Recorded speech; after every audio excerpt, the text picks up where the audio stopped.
Welcome everyone again on this lovely Monday afternoon to our knitted mittens class with Wool-Ease Aire. My name's Claire. I'll be hanging out in the chat with you. So if you've got any questions on the pattern or the project or anything with the actual yarn as we're going through the class, go ahead and message that in chat.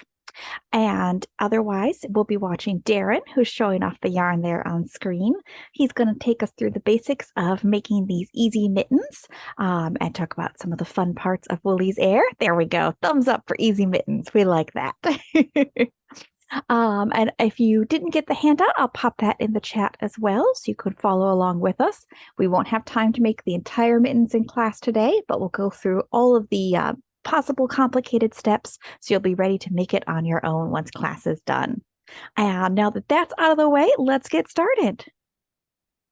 All right, welcome to class. Today, as Claire said, we're going to learn how to make these mittens. They're really, really easy to make. They're very fuzzy and fluffy, and they'll be great for when winter is coming, because it's already starting to get cold where I am. And you'll probably be able to make a pair for holidays. If you're trying to make some holiday gifts, then this is a perfect way to get started with that as well.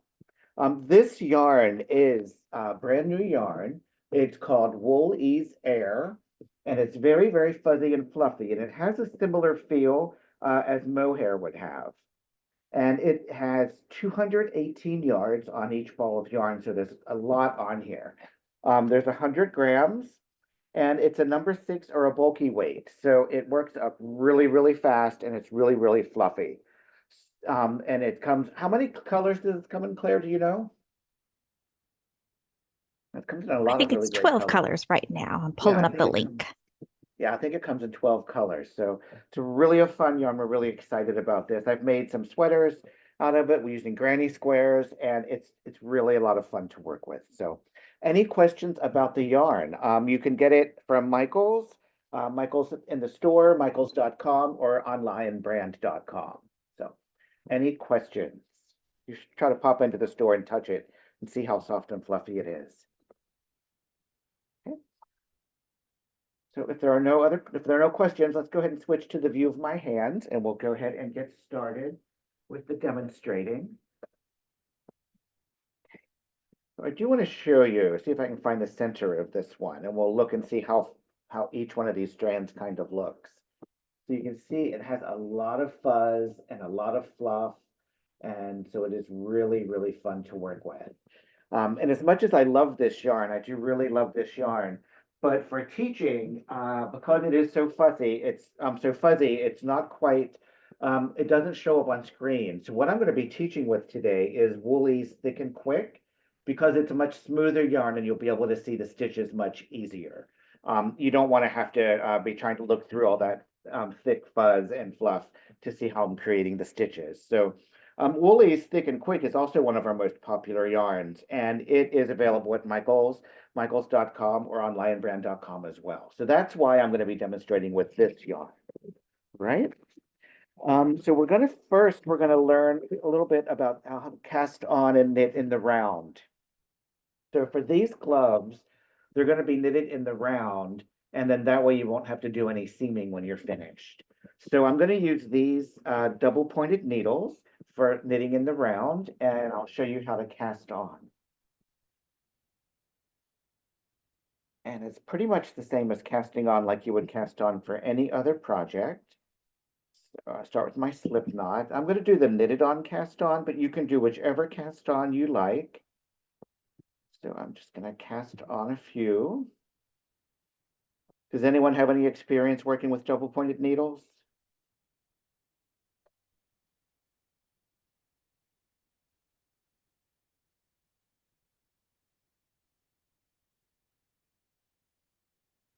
I like double pointed needles. I know a lot of people find them challenging, but I really like them. Looks like we've got some mixed experience levels here. And you know my feelings on double points already. I know. So, so the pattern is going to ask us, I think it wants us to cast on 28 stitches. So this is the pattern we're going to be reviewing in class. We're going to review all the skills we need to make these mittens. And then this is the pattern, and you can print a free copy from, I think the the email you received from Michael's for the class has a link to it, or also on lionbrand.com. It is a free pattern. And let me just double check how many it wants us to cast on. Yes, 28 stitches. So 1, 2, 7.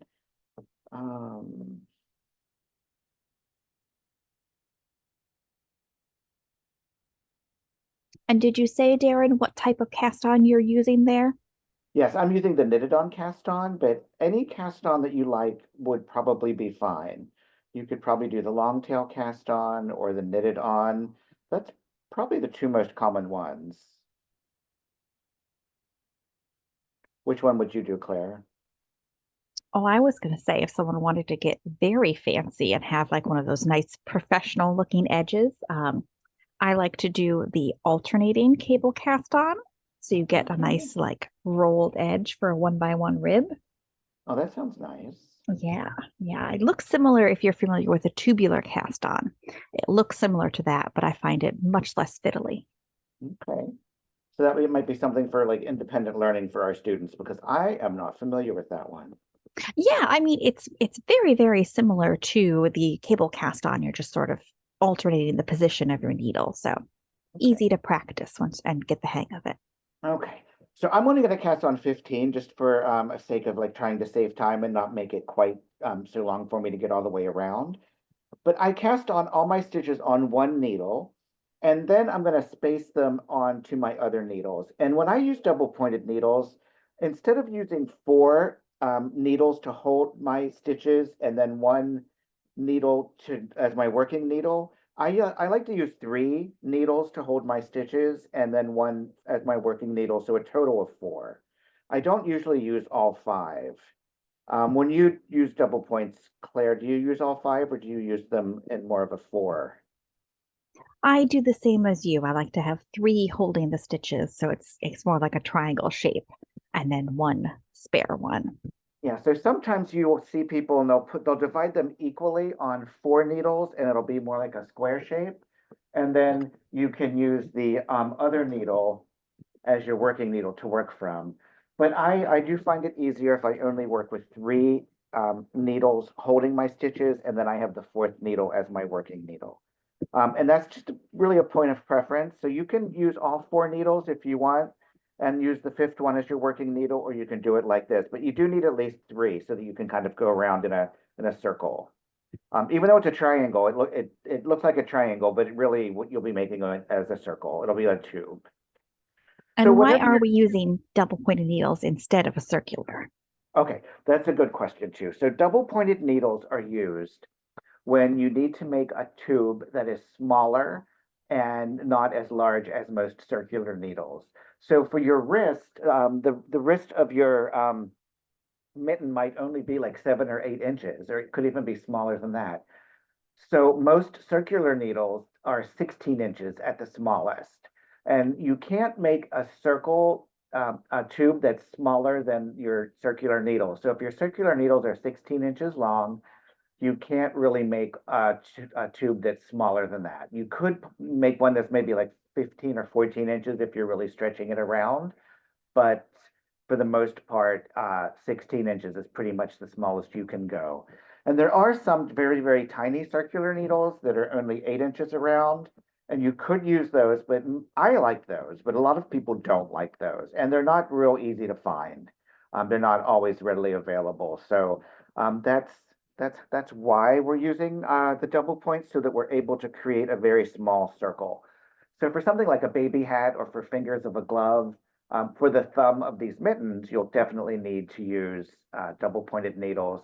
Or there's an alternative way of doing it, which is called magic loop, but I'm not teaching that method today. Anything else to add, Claire? Nope, that was a good explanation. Sometimes it gets really confusing, but it's just remember you can't go smaller because you won't be able to stretch the stitches out around that circular. So so whenever you're knitting in the round, you do want to kind of make sure you keep that tail out of the way so that you're not knitting with it by mistake. And you want to have your working yarn on the right hand side. And when you have it positioned like this, the very first stitch that you make will join your work in the round. So this is my working yarn and it's connected to the stitch on the right.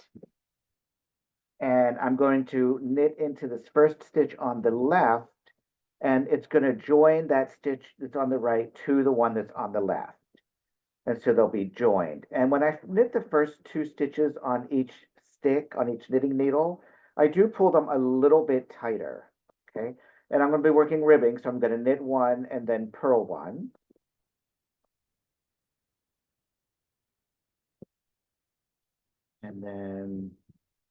And you're always going in a circle in a counterclockwise motion.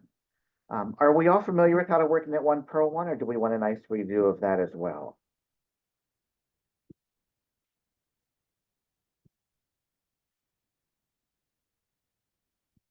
Just a brief overview of that, please.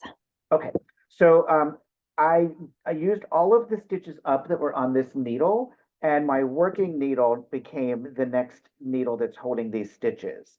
And then this becomes now my working needle. And so you're going to see, I'm going to knit all of the stitches from this needle onto my working needle. And that's how it's going to continue kind of in that pattern.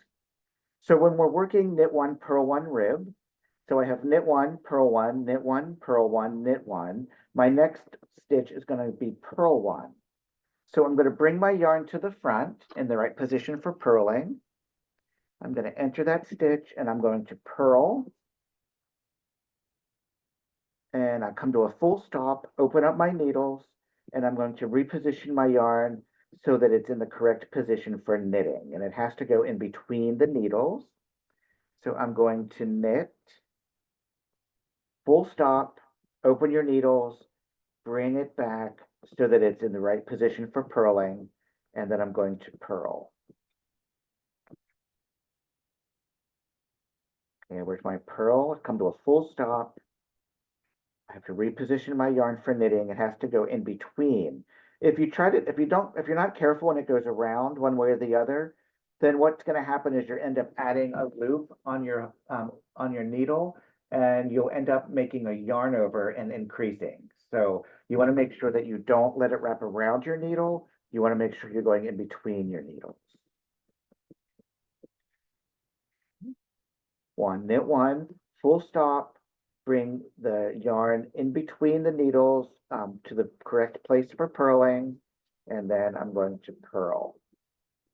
Any questions about that? Now my next stitch is going to be knit.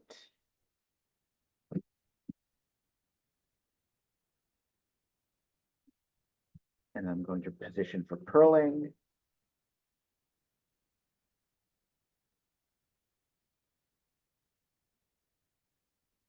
Reposition for knitting.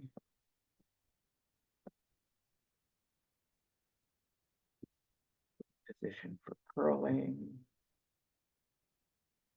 All right, now here's a good learning point. Just because I'm practicing and I'm not really following the pattern, I cast on 15 stitches, but if I want to be able to do knit one, purl one, rib, I do need to have an even number of stitches because I'm working over a 2-stitch repeat. So it's knit one, purl one, and that's the end of my repeat. So if I'm going to be able to work that repeat clear across, I must have an even number of stitches, and I did an odd number.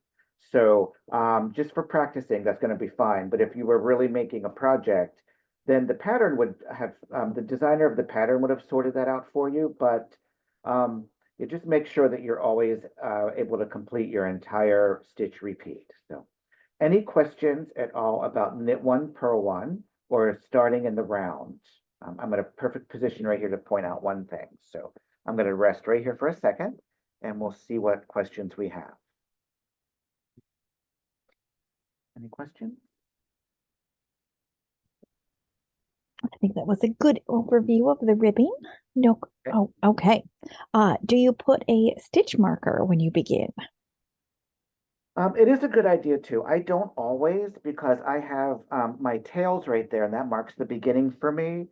But you can either put a stitch marker on your first stitch so that you're always marking that first one, Or you can put a stitch marker on your needle, but you're going to want to put it in right after the first stitch. If you put it before it, it's always going to just kind of continue falling off. So you can either mark it this way by putting it on the stitch, or you can put a stitch marker in between, so it's on that needle. And then just know a first stitch and then the marker. So that way you're marking it after. Does that make sense?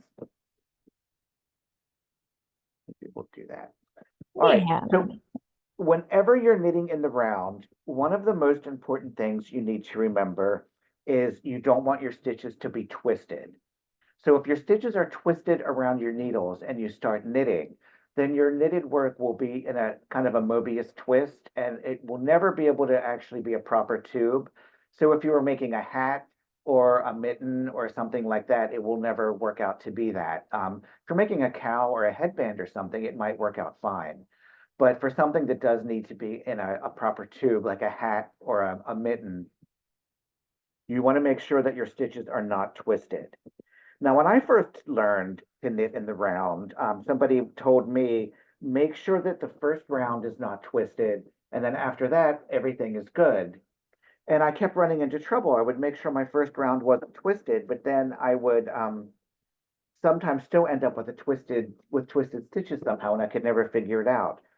But what you have to do is you have to make sure the first round is not twisted, but the second round you also have to double check because it's only connected by this one string right here. So it's almost like a hinge, and those stitches can still very easily twist um, like that. So if you don't double check, you could end up with twisted stitches. So whenever you start, make sure your stitches are not twisted. And when you finish that first round, you need to lay everything down and double check. The stitches should all be laying and facing the same direction like this. And then you can continue with your working your second round. And once you work this next stitch, then you're kind of locked in place. You're either twisted or you're not twisted. So we're not twisted because we just double checked. So I'm going to work my knit. I'm going to slip my marker and I'm going to work a purl. I'm going to bring my yarn in the front and work a purl. And that way I know my stitches are not twisted because I was very careful and I double checked.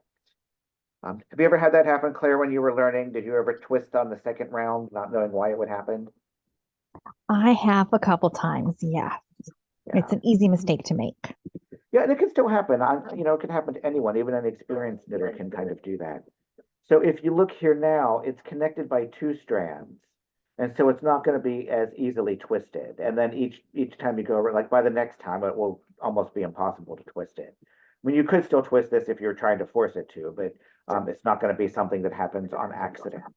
But it might be a good idea after you've knit that first needle, just lay it down and make sure that nothing happened. It's not twisted, so we can continue on knowing we did it correctly. Okay. Any questions about starting in the round, joining in the round, knitting, knit one, purl one ribbing, or being careful that your work does not become twisted?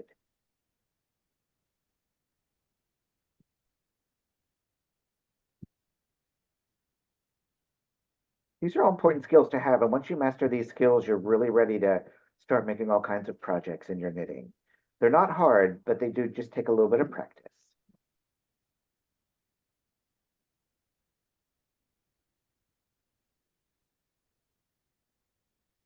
I think we're good to move on. All right, let me just finish this round. So for making the mittens, we are going to have to learn how to do some increases and decreases. And for this project, we're just doing, I think we're just doing knit two together and knit in front and back of the loop. Let me just double check. I'm going to teach a couple of different ways though. I feel like there's a lot to learn and I do like to teach as much as I can. Yeah, knit two together is our decrease. And our increase that we're doing is a make one. So let me start by teaching those, and then I might just show you a few other little tricks that are fun to know.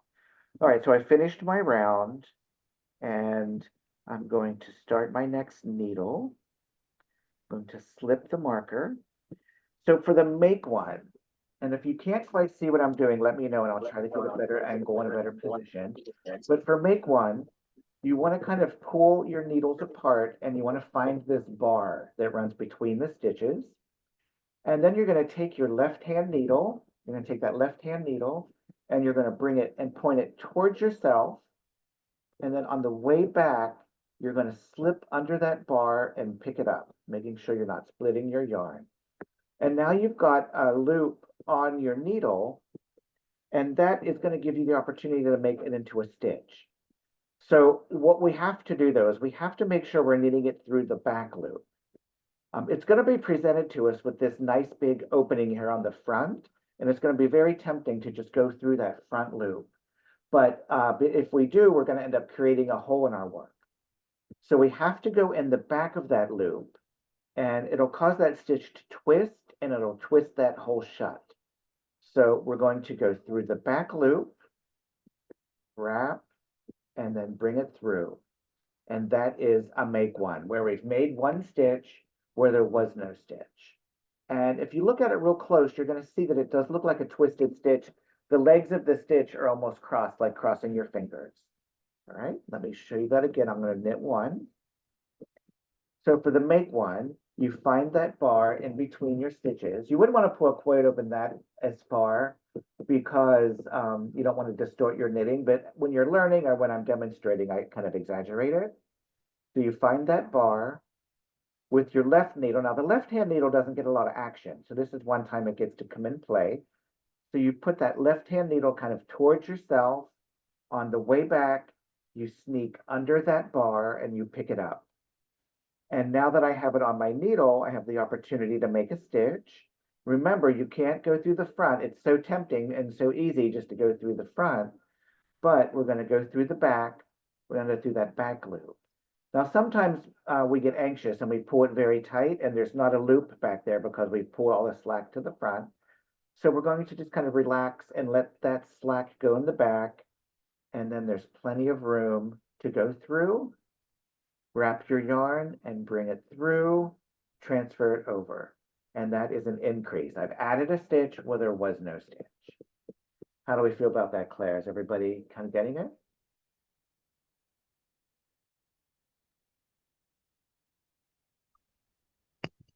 Yeah. So you're doing it, you're coming sort of like from front to back and then knitting through the back of the loop, right? Yeah, yeah.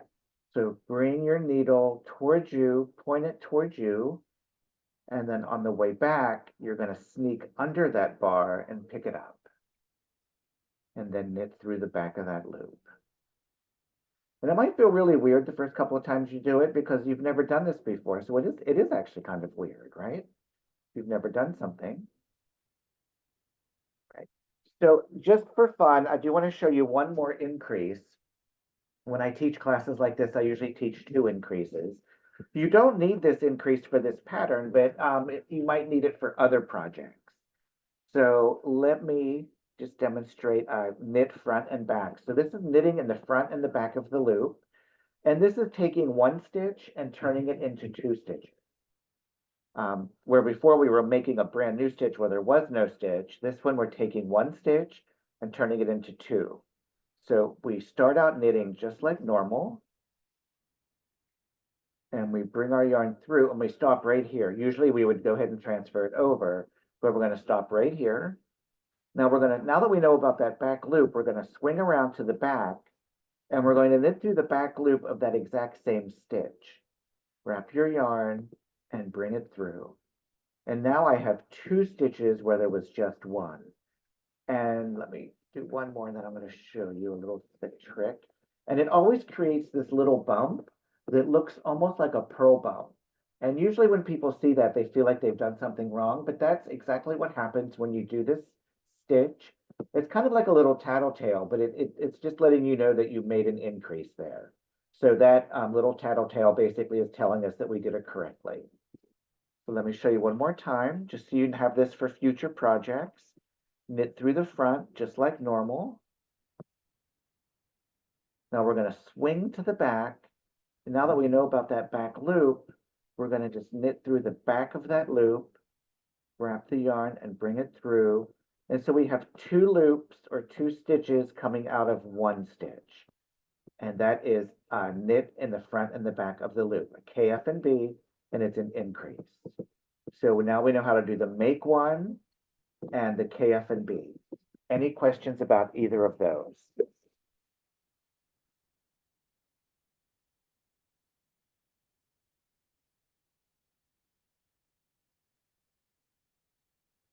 You feel good about those?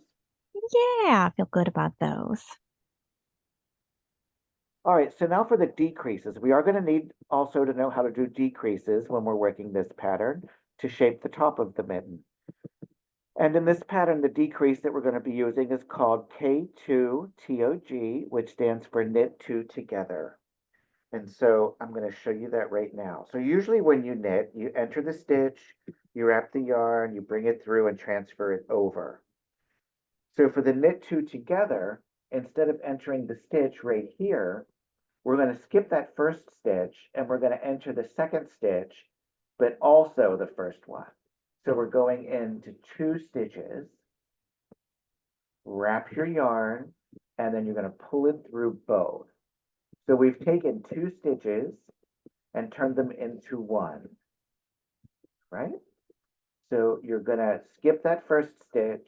We're going to go in the second stitch and then also through the first. We're going through two stitches, wrap our yarn, and then bring it through both and transfer it over. And that's a decrease by one. We've taken two stitches and turned them into one stitch. That one's pretty easy. I like that one. Any questions about that one? Be happy to show you any of these things again. I was going to say this one is easy enough that some people might have done it by mistake on before. Probably so. So let me show you one more time. You enter two stitches. So you skip the first one. You enter the second one. You go through both. Wrap your, and sometimes it's a little bit tight, so you might have to kind of work on the tip of the needle to pull it through. But make sure you're pushing that stitch onto the fattest part of the needle so that your work doesn't become too tight. So now there is another decrease that we don't need for this pattern, but I do want to show it to you so you can have it for future patterns. This one's called slip, slip, knit.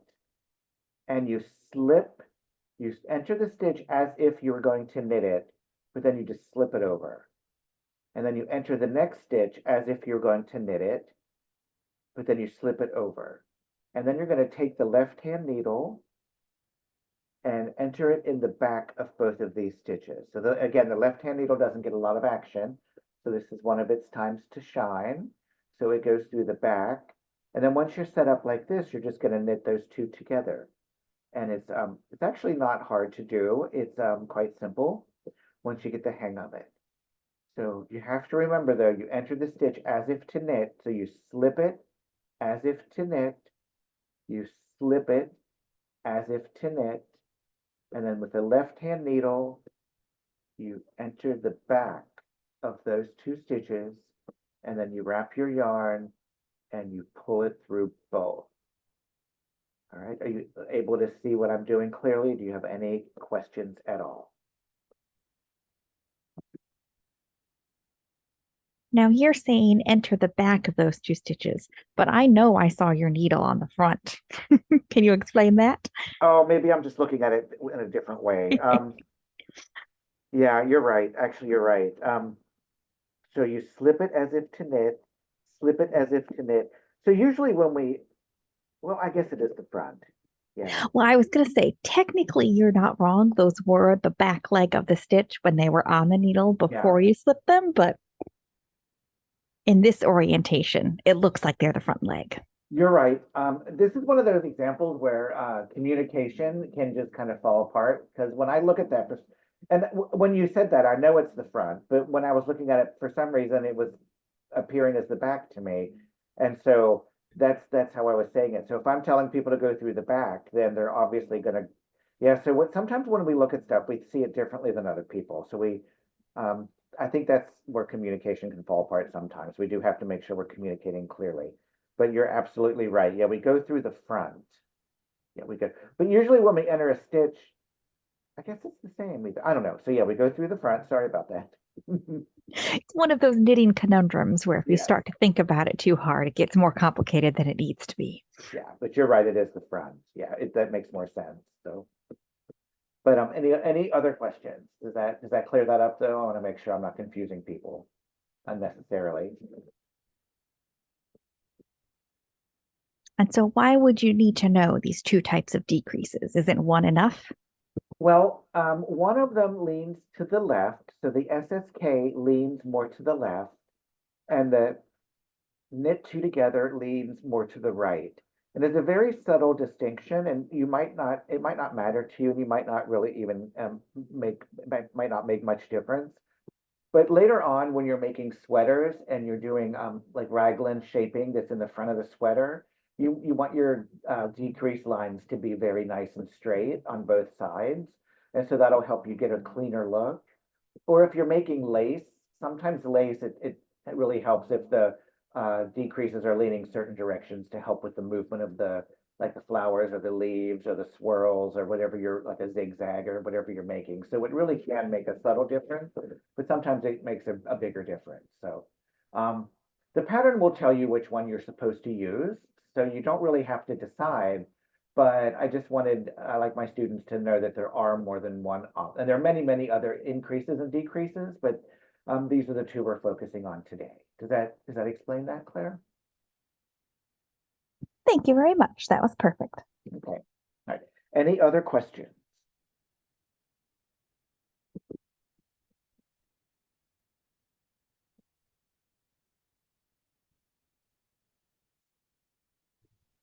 We're just flying through class here. We're only about halfway through. Oh my goodness. Yeah, if there are any questions, don't hesitate. I do like to make sure I'm demonstrating. Sometimes it's hard to see on camera, so if you're not quite able to see what I'm doing, let me know. All right. So according to our pattern, it's going to have us cast on for the cuff. It wants us to work knit one, purl one ribbing until it's about 3 inches. And then we're going to change to larger needles. So let me show you the easiest way to change to larger needles.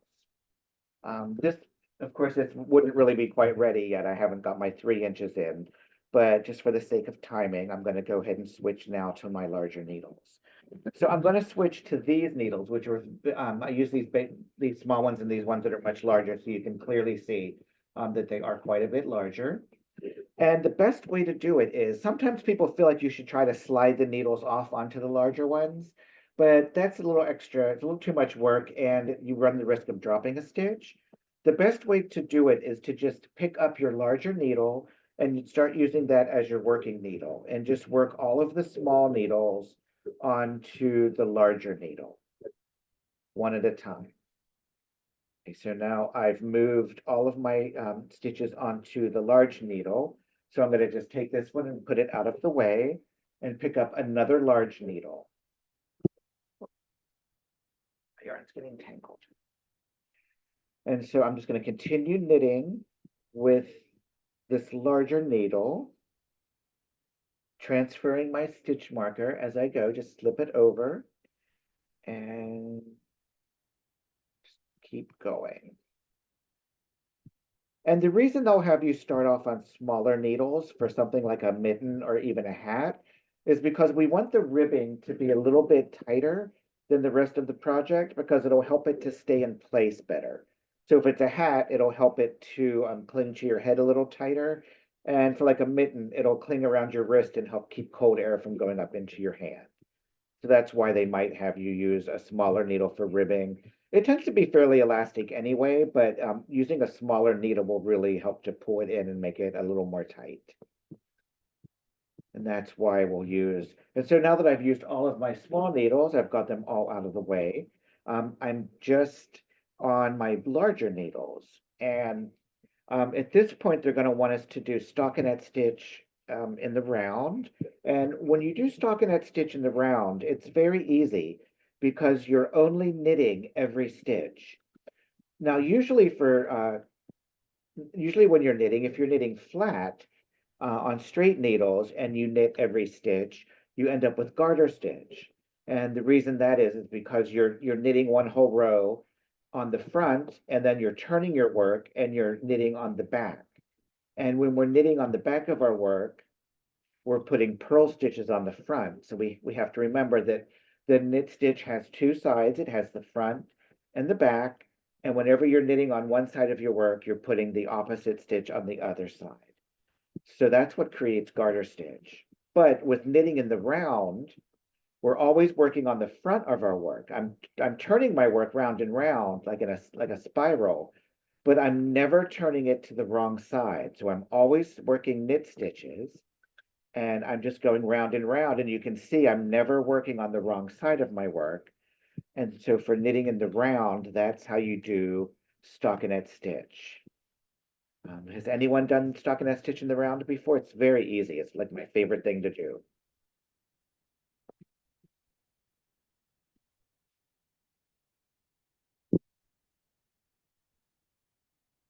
Purling is not my favorite, so this way you don't have to do much purling once you get going. Yeah, so knitting in the round is a little different than knitting flat just because you're always working on the front side of your work and you're not alternating between the front and the back. Any questions about transferring to larger needles or working stockinette stitch in the round?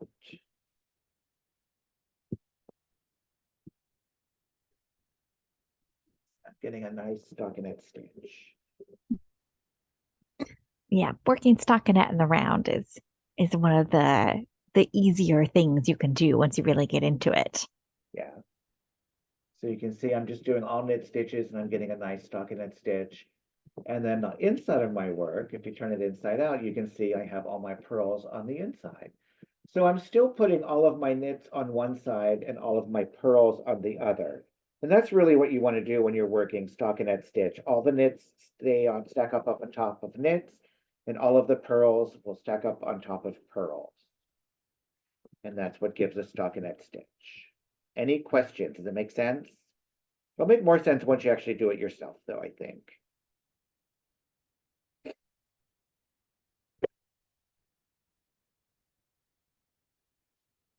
You ready to move on to something new?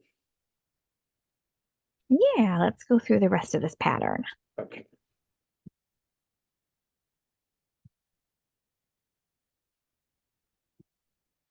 We just finished about here where we're going to work our ribbing until it measures about 3 inches, change to the larger needles and work stockinette stitch in the round. You're going to knit every round for 3 rounds. So they're just having us do 3 rounds for that. So it works up pretty quick. Now for shaping the thumb, you'll now be working increases to begin the thumb shaping.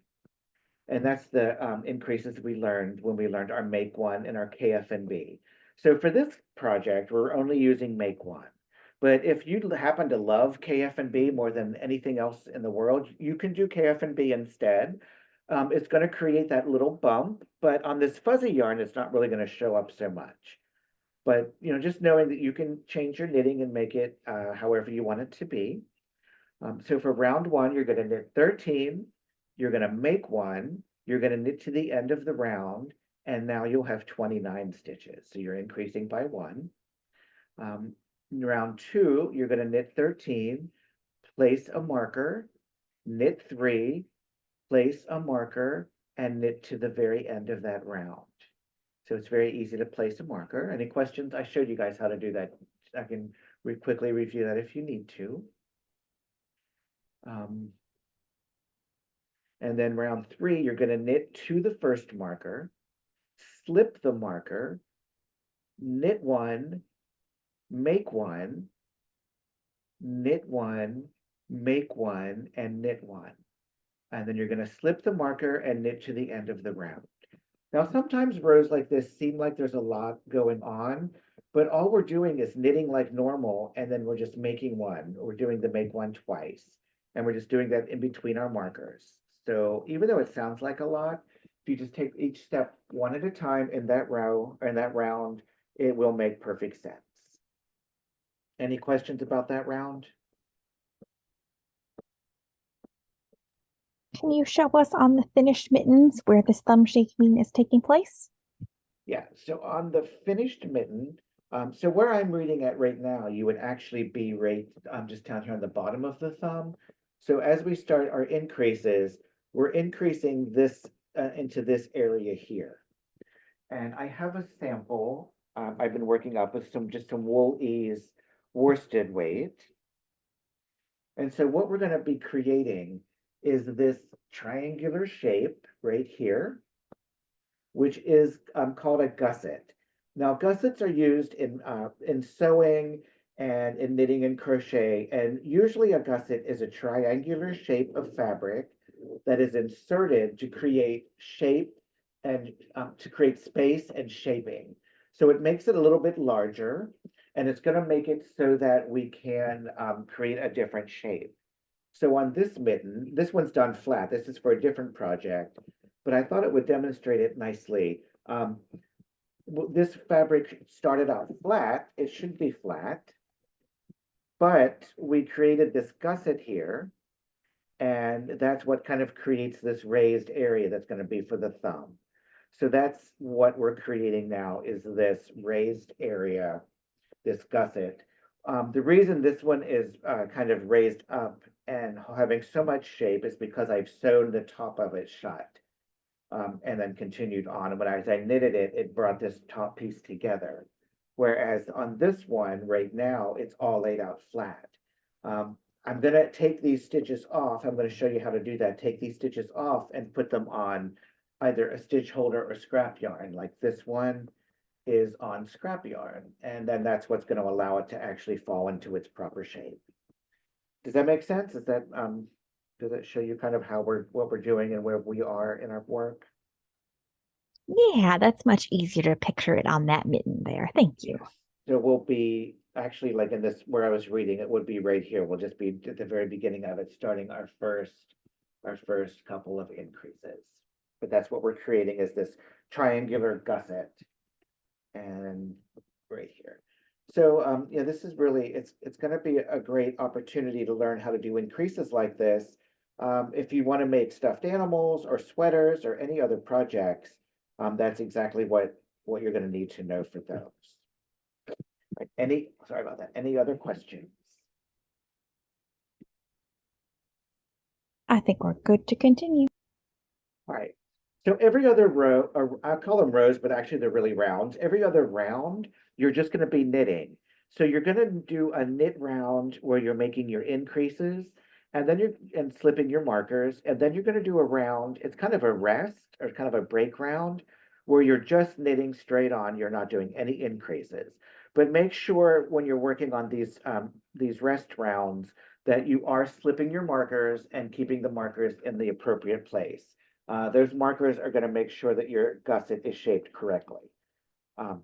So as you can see, round 4 and round 6 are just knitting straight on.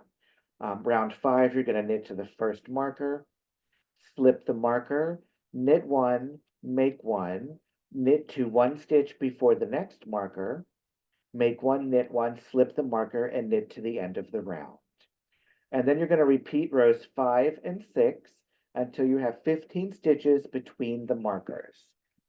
Let me just go pop my markers on. I took my markers off, but I'm going to put them back on so you can kind of see what that's going to look like. So you'll have stitch markers on your work, these markers here, and then in between them, you will have 15 stitches. And so what's going to happen is your stitch markers are going to start out, being close together. And then every time you work around that doesn't increase, they're going to be spreading apart further and further because you're doing your increases between those markers. And then eventually you'll have 15 stitches between them. Okay. Does that make sense?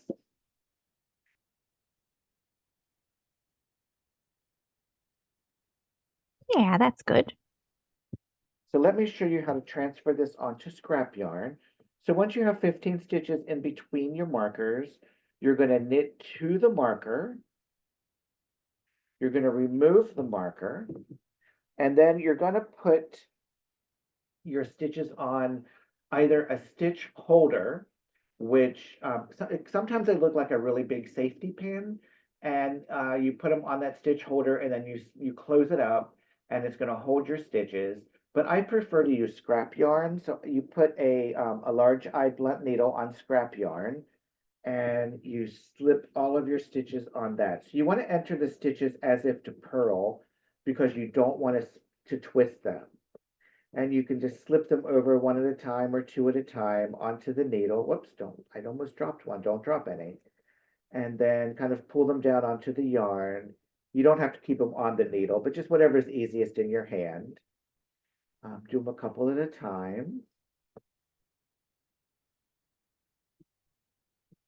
And we're going to leave these behind and then continue to knit. So then take that other stitch marker away. Now you want to tie this to make sure that they don't that they don't slip off of that. So tie it up in a nice big loop so that you have plenty of room to kind of see what the stitches are shaped like. You don't want to pull them down tight. You want to make sure you have plenty of room. So that way you can try the mitten on and make sure it's shaping up correctly.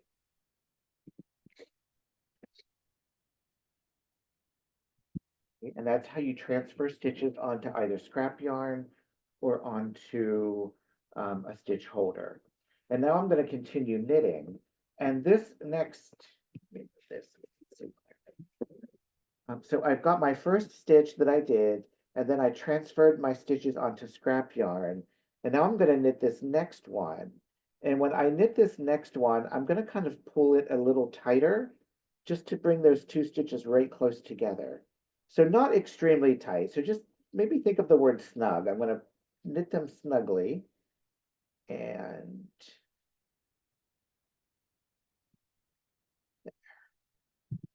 so now you can see that's what creates, because when I took them off of that needle and then I knitted these other stitches together, that's what creates that round shape of the thumb.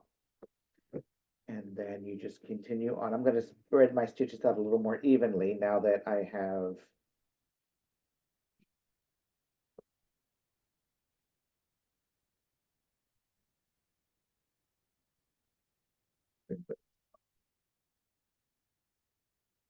so now I'm back. I'm still on 3 double pointed needles, and it's shaped like a triangle again. And here is my thumb gusset that I'm going to leave behind, and I'll come back and finish that thumb later. So any questions about that, how I did it, why I did it, or what's going on here?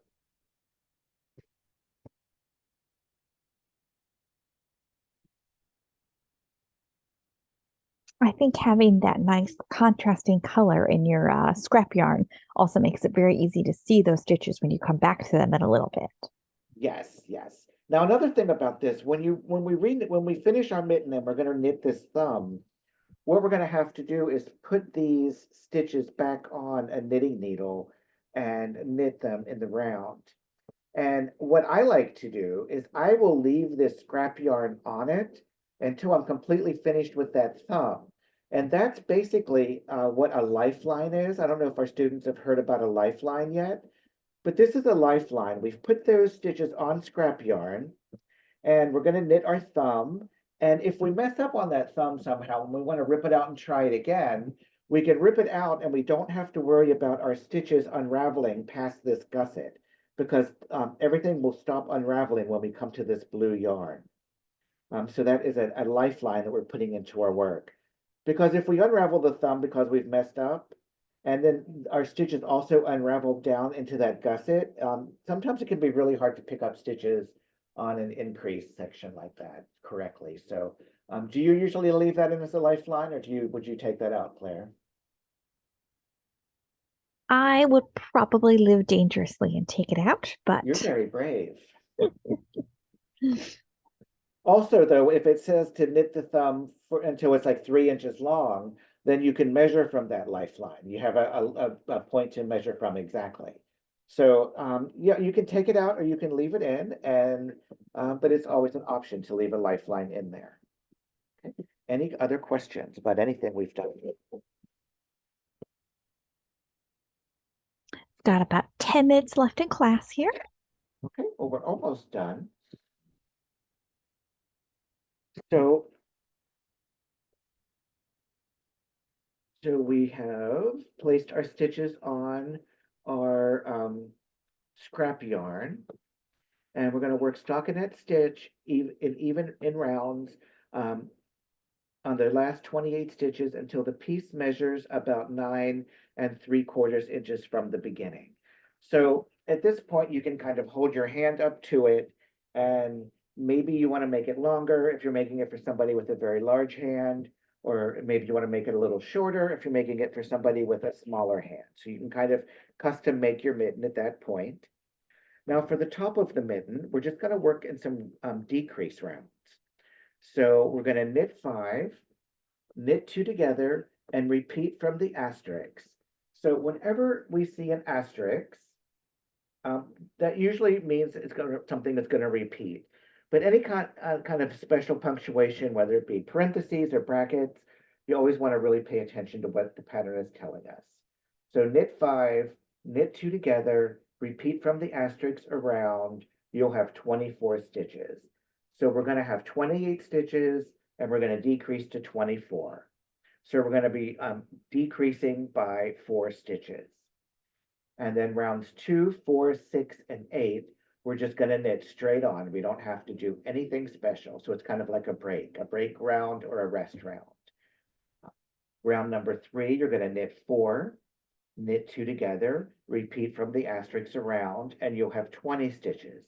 So again, we're going to decrease by 4 stitches. We're going from 24 to 20, and then it skips round 4, but it has told us what to do for round 4. So round 4, we're just going to knit straight on, and we're going to continue doing this, decreasing by 4 stitches. We're going to go from 16 to 12 to 8, down to 4 stitches, and then you're going to cut your yarn, leaving a long tail. You're going to draw the tail through the remaining stitches and pull tightly together to close the opening of the top of the mitten and knot securely, and then weave in your ends. And so what that's going to do is that's going to give us a really nice finish at the very top. We'll get this really nice, smooth, kind of a dome shape for the decrease edges. And then you can kind of see right here, when you make yours, you'll be able to see that that's where some of the decreases took place, here and here. You'll be able to kind of start seeing those shaping areas on your mitten. And then that's it. So it's really a very easy project. And we've reviewed all the skills that you'll need to learn to make that. So with a little bit of practice, you could be making this probably this evening or definitely by the weekend, depending on how much time you have. Maybe everyone's getting mittens for holiday this season. What do you think, Claire? Mittens for holiday? Mittens are much faster to make than a long, long scarf, I think. Yes, very, very much so. So, but I think if somebody made mittens and gave them out for holiday gifts, that would be very nice. How often do you Oh, receive handmade mittens as a gift? well, I mean, I'm the one making the mittens, so I don't I really know, get right? them. But for most people, I think that'd be pretty special. Oh, yeah. Quick question here at the end. Do you have any tips on how to follow the pattern as you're going along? Do you use highlighters? Do you cross things off as you're done with them? There are many different ways. One, you can cross off or put a check mark by each line as you finish it. Some people do use highlighter markers, or there's highlighter tape, which is kind of like painter's tape, but it's transparent, it's see-through. And it comes in the colors of highlighters, like yellow and pink or blue, and you can kind of keep track that way. Some people just have a clicker that keeps track of every time you knit a round, you click it and that'll tell you what round you're on. Um, I like to use a post-it note. Sometimes I'll put a post-it note and move it as I'm going, and then if I have to look back at that line, then the post-it note is always marking right where I am. What do you think, Claire? What's the best way to keep track? I think the best way is whichever way works for you personally. I know some of my friends who just use like they have digital patterns only, so they're on their iPad or they have Someone mentioned the app Knit Companion, where you can like mark off the rows as you go there if your pattern's compatible with that app. Personally, I'm old school and I like my printed patterns, and I cross the rows off with a pencil as I finish. Yes, I'm old, so I like a printed pattern. So I have learned to use a pencil in case I need to rip back so I can erase those rows. yes, that's a smart idea. I just put a check mark though. I don't want to like cross them off. Oh no, like Because cross off like, the row number at the front of the line there. okay, Yes. yeah, Yes. yeah. So but yeah, it's nice to you do want to learn to keep track, but also one thing you want to be able to do is look at your work and see what you just did. So like if you're working on a project and you put it down, you might not come back to it for a month. And if you pick up your work, you want to be able to learn to read it. So you want to be able to look and see, oh, here's where I did increases on this round, here, here, and here. So that must mean I'm on a certain row. So it does become very important to learn how to identify your stitches as you're making them. So you can go back later and kind of figure out where you are if you need to. Yes. Yes. It's That's very important to know how to sort of read your knitting and figure out where you are. Yeah. And that comes with practice. So if you can't do that yet, that's perfect because we all have to keep practicing and keep learning. But as you're making your stitches, it's a good idea to kind of look at them and see how they're shaping up on your needles and see what they look like. So when you do like an SSK or a K knit two together, when you make them, look and see how they are shaping up on your needles and what they look like. And that'll help you to kind of start getting an idea of how to read your knitting. Yeah. Yeah. It just takes practice.